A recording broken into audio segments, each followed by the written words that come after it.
নমস্কাৰ পোনপ্ৰথমে আপোনাক বহুত বহুত শুভেচ্ছা জ্ঞাপন কৰিছো কাৰণ আপোনাৰ গীতে বৰ্তমান বহুতো জনপ্ৰিয়তা অৰ্জন কৰিবলৈ সক্ষম হৈছে ইয়াত আপোনাৰ অনুভৱ কেনেকুৱা বাৰু আপোনাক বিহু মঞ্চত কেতিয়া দেখা পাম আপুনি চকুৰে নেদেখে কিন্তু আপুনি চশমা পিন্ধা নাই অন্ধ হোৱাৰ বাবে আপোনাৰ মিউজিক মাৰ্কেটিঙত কিবা বিশেষ সুবিধা লাভ কৰিম বুলি আপুনি ভাবেনে আপুনি কেতিয়াৰ পৰা অন্ধ আপুনি যে অন্ধ আপুনি কেতিয়াৰ পৰা অন্ধ আপুনি কেতিয়াৰ পৰা অন্ধ আপুনি কেতিয়াৰ পৰা অন্ধ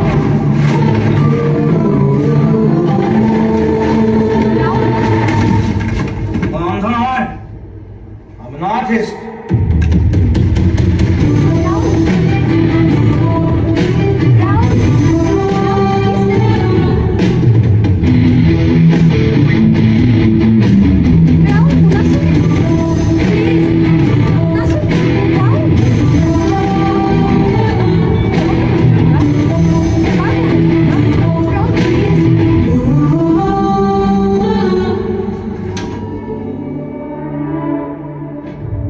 ডেকালৰা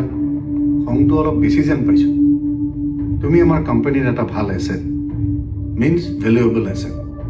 মই জানো তোমাৰ নিচিনা আৰ্টিষ্টবিলাক অলপ খেয়ালি হয় but we are in the showmen business papa show' বিজনেছত যিয়ে নহওক তোমাৰ মা মৰিলেও show' must go on papa can you please নহয় আপুনি যিটো খং বুলি ভাবিছে সেইটো খং নহয় সেইটো মোৰ স্বাভিমান